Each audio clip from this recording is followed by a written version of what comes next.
This is Kathryn Getzky, host of the Hope Matrix podcast.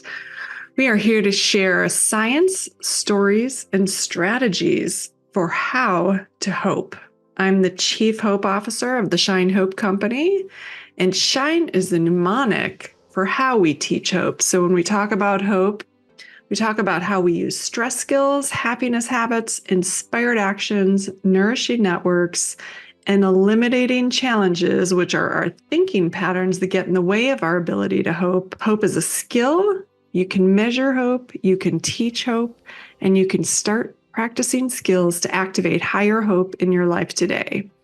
And on this Hope Matrix podcast, we aim to bring in guests, experts in science, people with stories, and those that have strategies for activating hope in your life.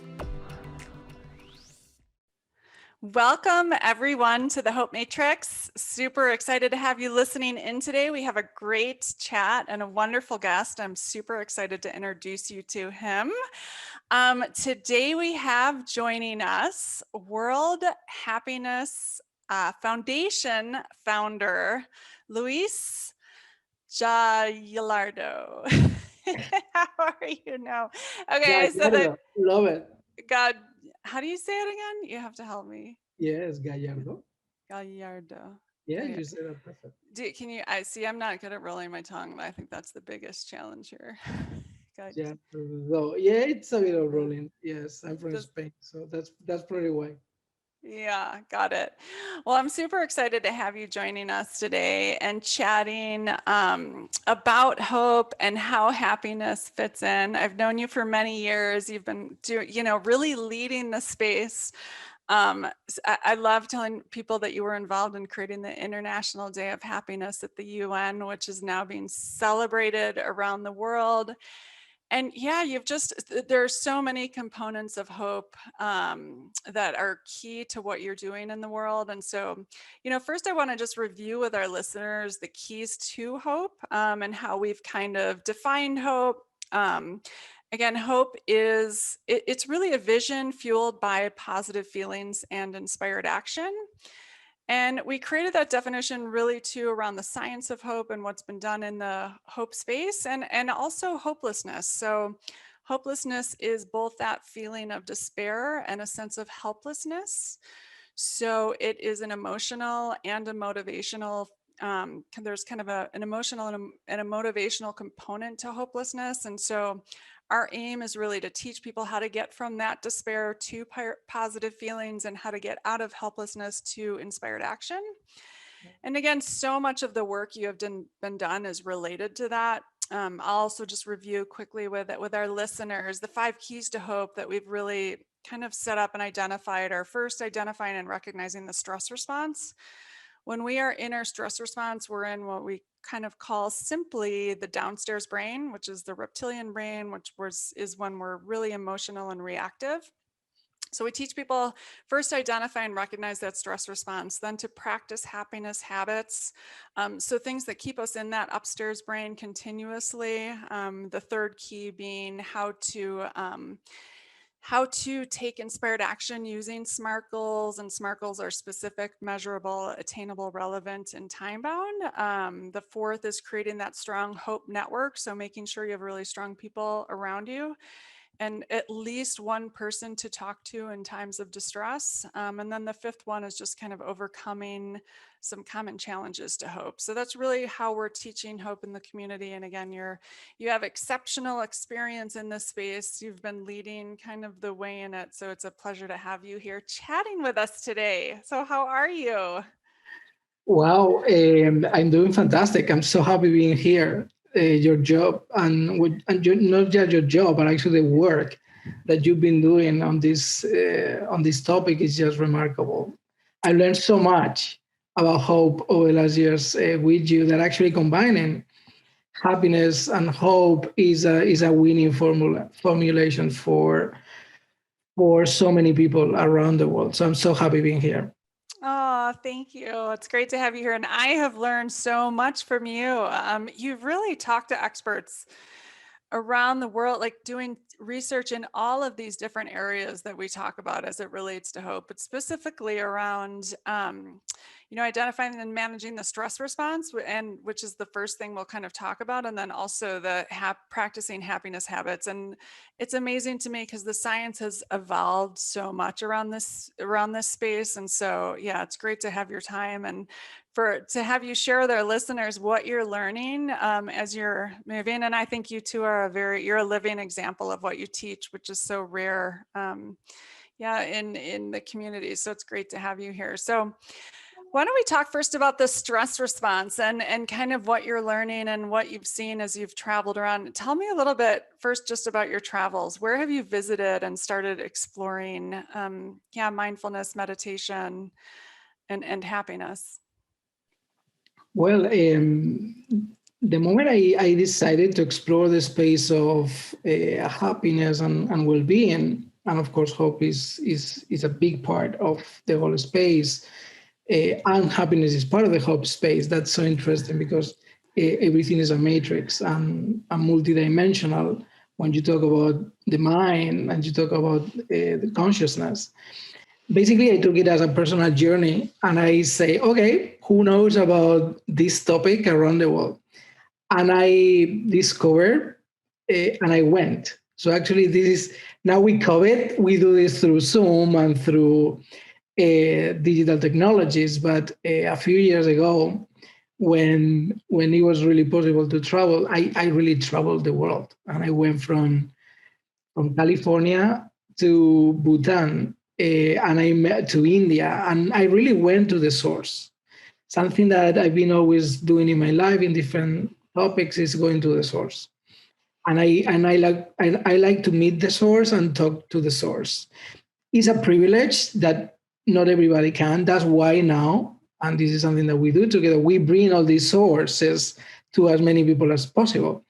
But I did it myself. So I went to Bhutan and I met the Rinpoches, the monks at the monasteries. And of course, I met, in this case, the government. It was super interesting because, as you know, and probably many of the audience know, otherwise, I tell you, when the fourth king of Bhutan decided, in this case, because it was forced, because his father died, to be the king, he was 16 years old.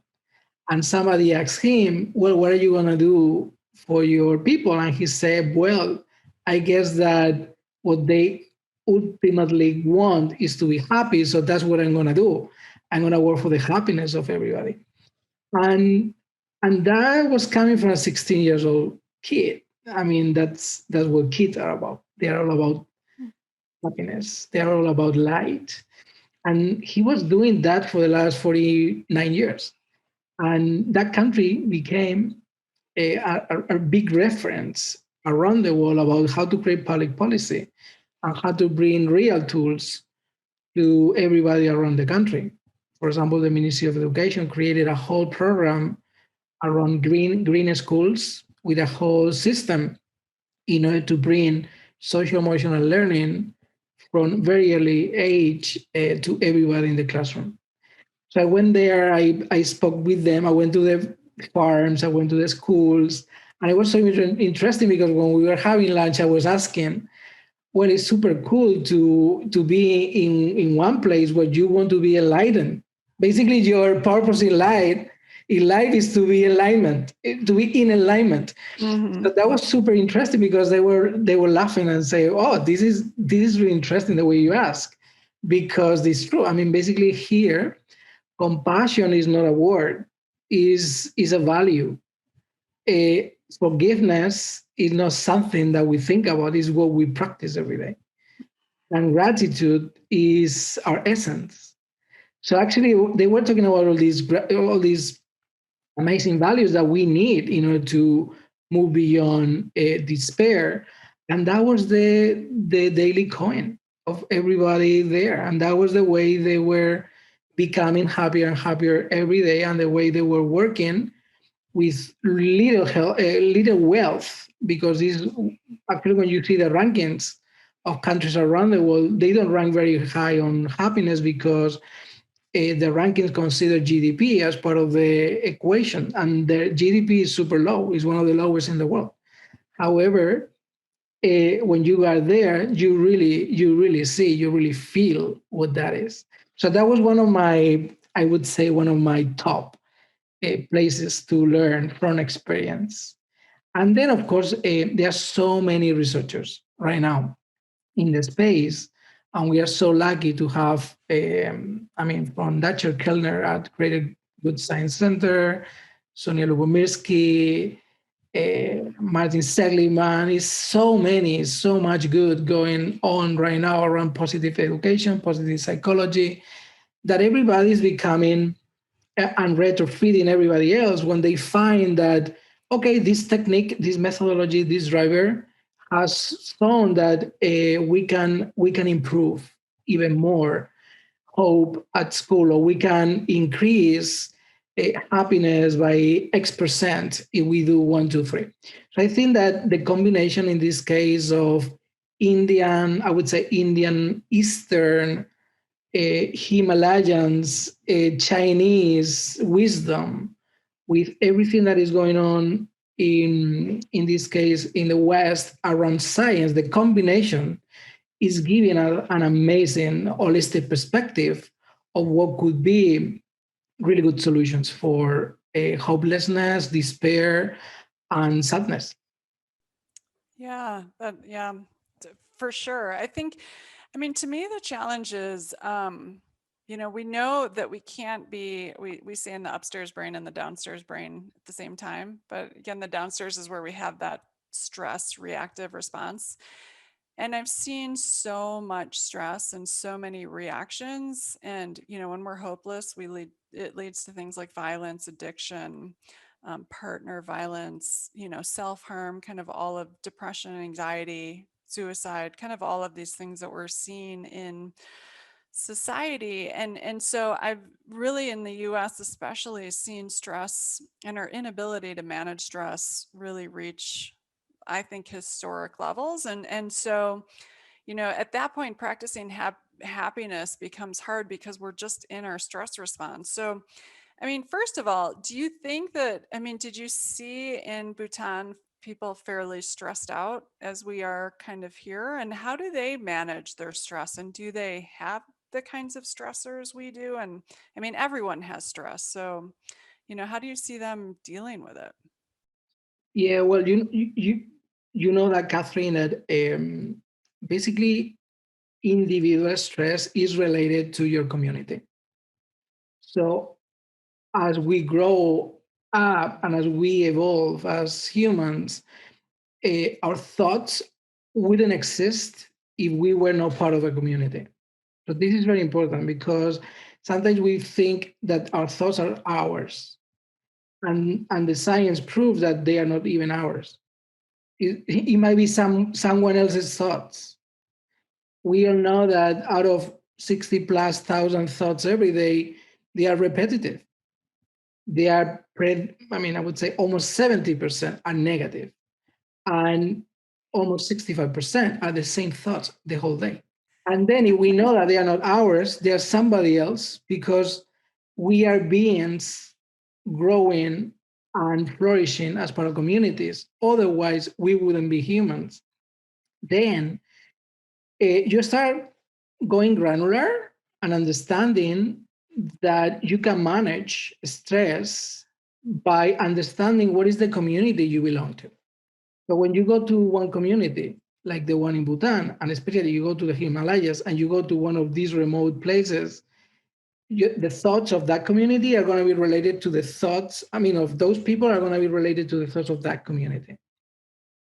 So when you are there, immediately you are relaxed because they are relaxed.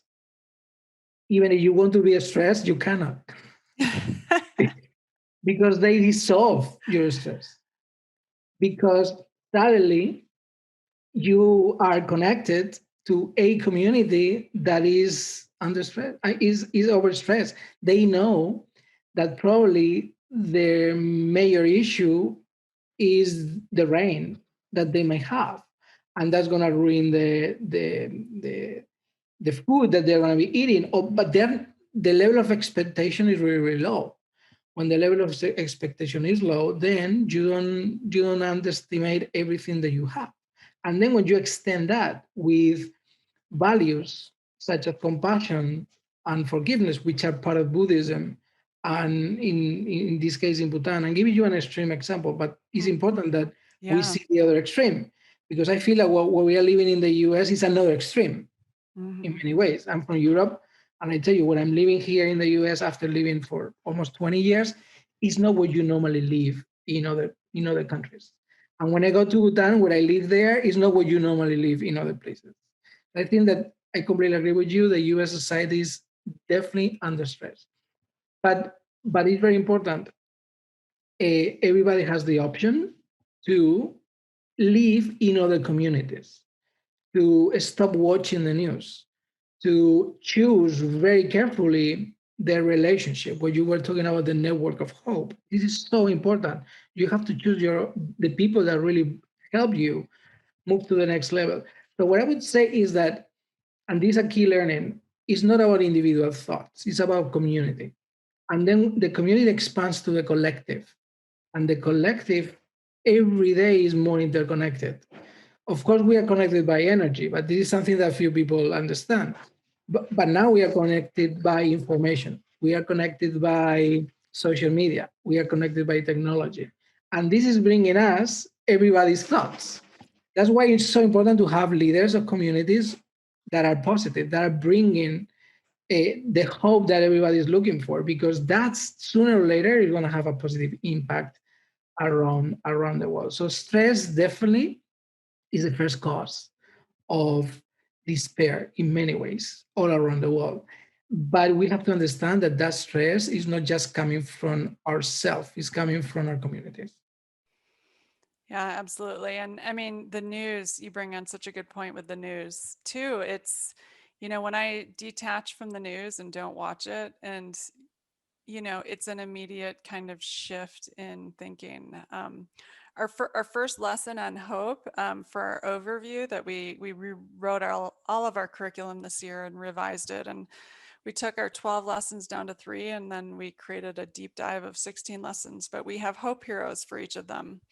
And our first hope hero is actually John Krasinski and what he did this year with Some Good News during the pandemic, and just how, we flock to the news that's, full of just stressful, bombarding us with stress. And yet, to really have a hopeful mindset, we've got to learn how to mitigate that. And John did a really incredible job. I don't know if you saw any of the episodes around that. I love it. I love it. Hamilton. I still remember the episode. The whole Hamilton crew was singing. That was fantastic. Actually, good news and gossip. Something that is really under our own control Hmm. is the concept of gossip.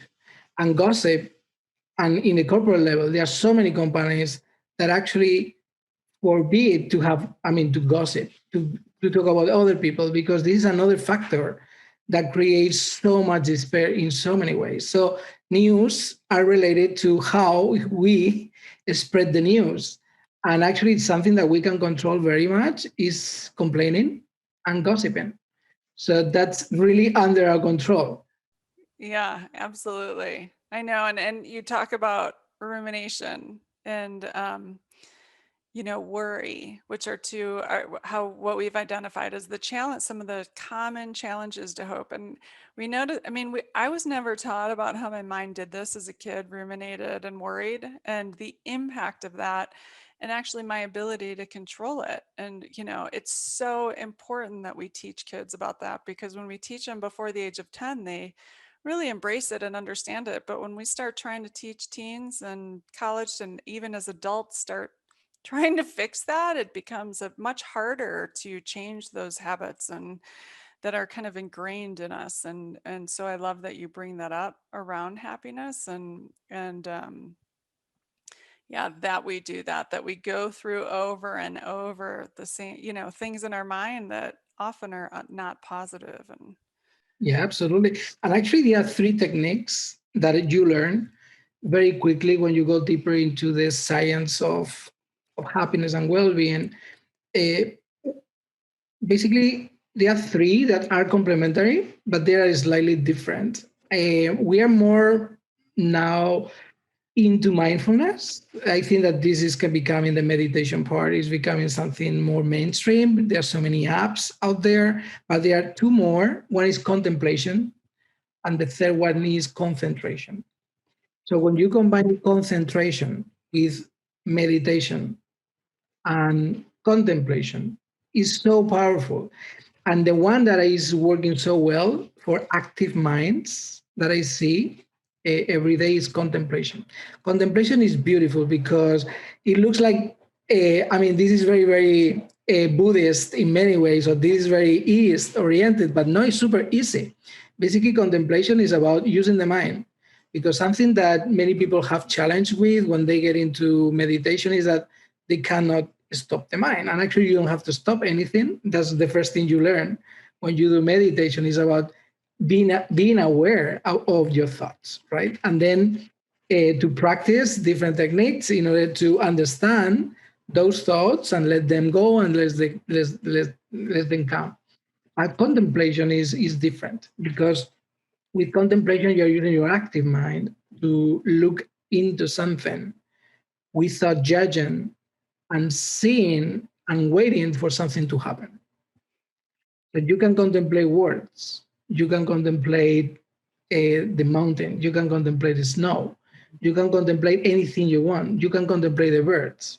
And your mind, your active mind, is going to be without judging, uh, expecting. It's beautiful because when you get into the space of contemplation, you increase your awareness so fast. In just a few days, you realize things that you never realized before because you are staying with the same thing for a long time. And that's beautiful. And I think that that step is very helpful in order to get later on into meditation. And then the one that we know a bit more is concentration and focus. And this is something that is very well used by sports people. So the way you focus on one single thing and you just focus in order to be deep diving into it, but without expecting anything. So with concentration, you don't expect anything. With contemplation, something is going to happen. You don't have to judge, but it's going to happen. And then with meditation and with mindfulness, you can really go deeper into calming your mind if that's what you have to do, because that rumination that you talk about, it requires to actually stop, not stop, but actually letting the thoughts come and go as if they were waves. So those Yeah. three techniques I invite everybody to practice. So tell me practically, like I'm very visual and it's hard to visualize, but how this specifically. So how do you contemplate? Like share with me an actual practice. So do I sit down for 10 minutes and think about the birds and just contemplate the birds? Like am I thinking about the bird? Like how does it work? I'm not. Okay. Yeah, this is no, but this is fantastic because there are three stages to contemplate. Okay. So the first one is well, you realize, and then you go deeper into. Let's talk about let's use the bird as an Okay. example. You're looking at the bird, and suddenly you can hear the bird. The moment you are looking at it, and your mind is gonna bring something. So if it's related to the birth, you keep going deeper into what is it bringing to me, and maybe it brings a memory of your youth when you were contemplating another birth, and then you're going to use that thought in order to contemplate that thought provoked by the singing of the bird, and something is going to be happening, and at some point there is a moment which is the the second stage of contemplation, which is the breakthrough. Something is going to happen. And maybe the breakthrough is just transporting yourself into your childhood. When that childhood and that happens, then at some point there will be a third stage which is merging. And you're gonna be merging that with your own reality, the reality of what's going on today. And that phase can take you 5 minutes or can take you hours. But just by doing that, you are going to be focusing, breakthrough, and merging. And the whole process, when you get a bit of practice, is going to bring you so much relax, so many ideas that actually you're going to be in action. And then you're going to be using movement in order to go to another stage. So I don't know, we Yeah, can yeah. play maybe for 10 minutes, something, let's see what happens. But that's the technique. 3 stages and something happens always. That's amazing. I love that. Do you have a famous or a favorite person that's speaking on that these days, or practitioner or? Yeah, I think the big master right now is Richard Rudd. Richard Rudd is a Scottish mystic. He's Mhm. in Scotland, and he's the founder of the Gene Keys. So basically, the big transmission that he's bringing to everybody today are the Gene Keys. So he's connecting the genes with consciousness, and the I Ching is the oldest codex of wisdom in the world, more than 5,000 years. And actually, he has a book he just launched, and it's Contemplation, the art of contemplation. So, Richard, yes, Yeah, if I love somebody that. wants to learn, Richard Rudd. Uh-huh. Yeah, that's great. It's such an active surrender. So it's a, and I feel that we often try to control our thoughts and what we think about and don't think about. And so sometimes we need to think about things that we don't necessarily want to. And that seems to be like a really good method for getting there, to uncover things that we need to uncover without, you know, forcing us to control to control it all. So Exactly, because with meditation, you are gonna go at some point so deep that you are gonna be at some point transcending. I mean, there is even one meditation which is transcendental meditation, and that means that you have the waves. I mean, when you're sailing, you have all these, or you're swimming, you have the waves. The deeper you go, the calm, the more calm you get, because in the deep ocean is all calm. So that's the concept of meditation. You're gonna get into that deep calm that is gonna help you really to stop rumination in many ways. But in order to go deeper into deep calm, you need to know how to dive. And this is the whole meditation teaching. Contemplation is different, because contemplation, you don't need to go deeper and dive, because you don't need a higher connection. You don't need to stop rumination. You're going to keep listening to your mind and using your mind, but it's going to be unfolding and uncovering things that you never realized before, because we are going to spend enough time with the same thing. So you can choose one word. So, for example, one word that I learned with Richard is the word synarchy. It's not synergy, it's synarchy. It's SY, synarchy. Well, this is one of the words that nobody really uses in normal language, right? It's like, oh, wow, what does it mean? So that's the process of contemplation. Let's contemplate the word synarchy. And actually, synarchy means that the whole works in harmony. Okay, there you have whole and harmony. Okay, what does it mean, the whole? What is it, harmony? And that's an example is the body. The body is the whole. It works. It's amazing. We don't need to do anything. Even it breathes for itself. But when you know that the body is an example of synarchy, okay, can we think about other examples of synarchy? Eh, let's contemplate those. How is it possible? And what about if you as a person, you are all about creating synarchy? How do you do it?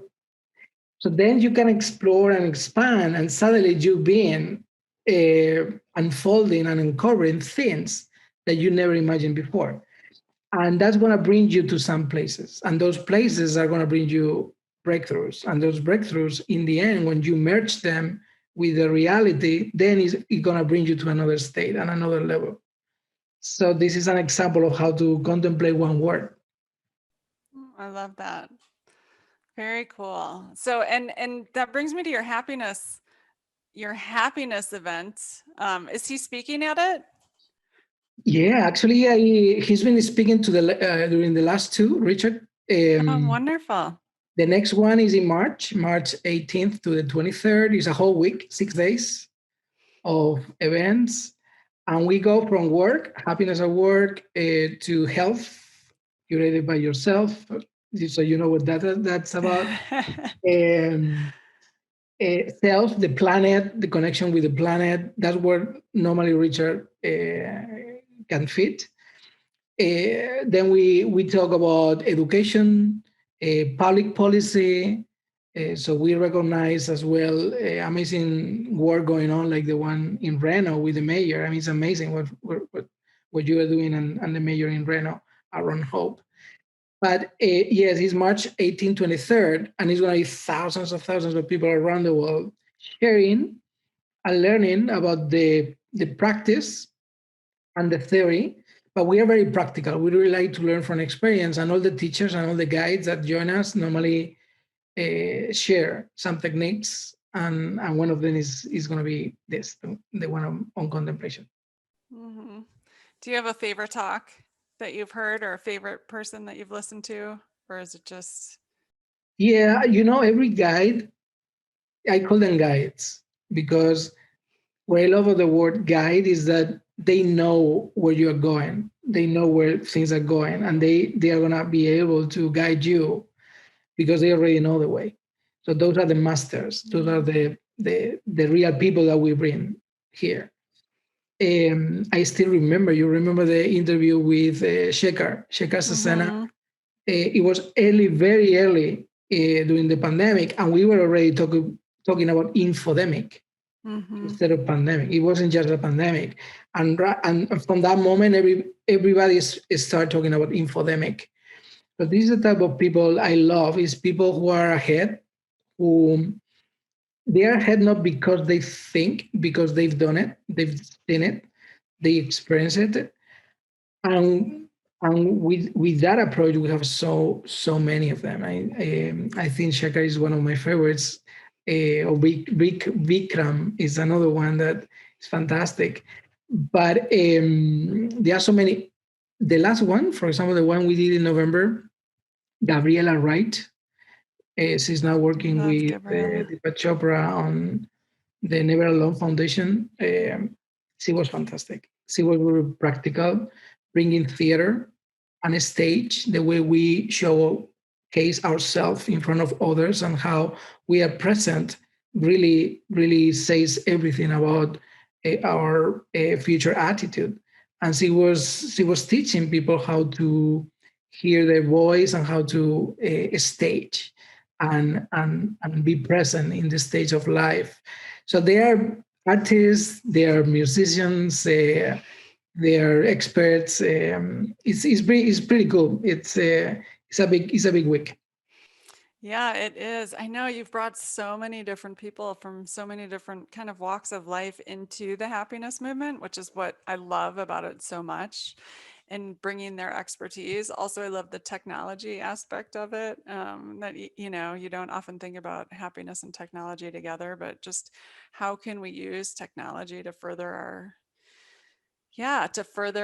our collective humanity and enjoyment of the presence, and how can we use them as tools for good and not as tools of distraction, which they can often become if we're not careful. So yeah, it's a great.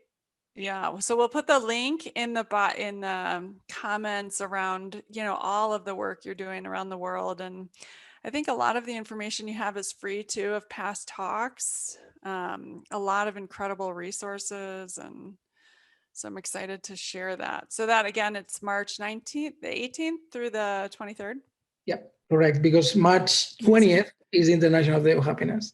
So Oh, right. we link that week to the United Nations International Day of Happiness, and we celebrate. We celebrate, but this year the whole week is focused on co-creating a secure base for those in the front lines of suffering. Mm. So much suffering right now. So many levels. So we are going to focus on suffering. We are going to understand suffering from every single angle, and we are going to go deeper into solutions. So it's going to be beautiful because we did that before with belonging. the concept of belonging, loneliness versus belonging in November, and it was incredible how we have more than 150 experts going around belonging, and we dissect the whole thing. So now we are going to go and we are going to be doing the same with suffering. So let's understand the roots, let's understand the phases, the exit, and then the growth, because we have to be very hopeful in that regard. Most people grow after trauma. Yeah. And this is something that we can all learn. So how do we grow? Instead of being stressed, even if we are stressed, how do we overpass and overcome that in order to grow? So that's the whole week, International Day of Happiness. But in this case, because of what's going on, there's going to be big component on suffering and understanding the front lines, those who are in the front line. And right now we are so many in the front lines. So we have to create that secure base. Yeah, I love that. And providing solutions, which I think is so important. So not just talking about the problem, but yeah, giving solutions. I mean, I can't imagine the amount of, hopelessness is defined again as despair and helplessness. And if you're on the front lines and it's a continual high stress for so long, I can't imagine, once we come out of this, kind of the after effect on hopelessness and in these specific populations, and kind of learning about what they've gone through and how we can best support them in healing, which I think is going to be so important. So yeah, as I think about speakers too and getting together experts, I'll definitely keep that front and center of mind. Um, yeah, a lot of amazing people doing great work in the healthcare space. So Yeah, absolutely. yeah. Wonderful. Well, thank you so much for joining. It was a pleasure catching up with you on the Hope Matrix today and sharing your work with a broader population and sharing how it relates to hope and why it's so important for hope. And so I appreciate you joining, and we'll definitely we'll put the link to all of the work you're doing. What is your website that you would most like people to type in or go to find out more about you and all the amazing things that you've done and are doing? Yeah, probably the best is 3ws.worldhappiness.foundation. Got So it. actually, that's everything under the umbrella of the World Happiness Foundation, non-for-profit, and trying to bring so many people around the world together to make a difference. But I would say worldhappiness.foundation, and there people are going to have the academy, the fest, and the discovery expeditions that we do around the world. But yes, worldhappiness.foundation. Perfect. So not .com, worldhappiness.foundation. Awesome. Love it. Well, thank you. So good chatting with you. And thank you to all the listeners for joining today. Hope you got some good insights, contemplation. I love that. And I'll look forward to chatting with you all again soon. Thanks so much for listening. So thank you all for listening in to the Hope Matrix podcast. We want to shine a light that hope is teachable, hope is measurable and teachable, and provide you with actionable insights for how you can start activating hope in your life today, and provide a framework so you can start talking about hope with other people and practice these skills together, because we are better with hope. Please feel free to check out theshinehopecompany.com, where we list all of our resources around how to hope. We have a lot of free programs for how to hope, including the 5-day challenge, our hope infographic with a lot of skills that showcase how to hope, and articles of how to incorporate hope into your life. We have the Hope Beat Weekly, which is a weekly newsletter that shares strategies for hope. We have a My Hope Story template, so you can write your own hope story today. Also, My Hope Hero, so we can share what our heroes are doing to activate hope in their lives. And this is especially good with youth, so they can start looking up to people that have overcome similar challenges to them and seeing how these heroes use the Shine Hope framework. We have a Hopeful Minds for Teens program, a Hopeful Minds overview, educator guides. We have a new evidence-based college course so you can activate hope on the college campus. There are programs in the workplace, overview courses, 90-minute courses for learning the what, why, and how to hope. What I want you to know about hope is it's a skill. You've got to practice these skills to become hopeful. It's easy to fall into despair and helplessness when we deal with challenges in life, and it takes intentional work and practice to get to hope. And yet it is always possible. So no matter what life brings, keep shining hope. Thanks so much for listening in. Have an awesome day. And of course, I've got to add that this program is designed to assist you in learning about hope. Should not be used for medical advice, counseling, or other health-related services. I, Fred, the Shine Hope Company, and myself, Kathryn Getsky, do not endorse or provide any medical advice, diagnosis, or treatment. I am not a medical doctor. The information provided here should not be used for the diagnosis or treatment of any medical condition and cannot be substituted for the advice of physicians, licensed professionals, or therapists who are familiar with your specific situation. Consult a licensed medical profession or call 911 if you are in need of immediate assistance. And be sure to know the crisis hotline, 988, if you are in need of support. Thanks a bunch for listening. Take good care of yourself and keep shining hope.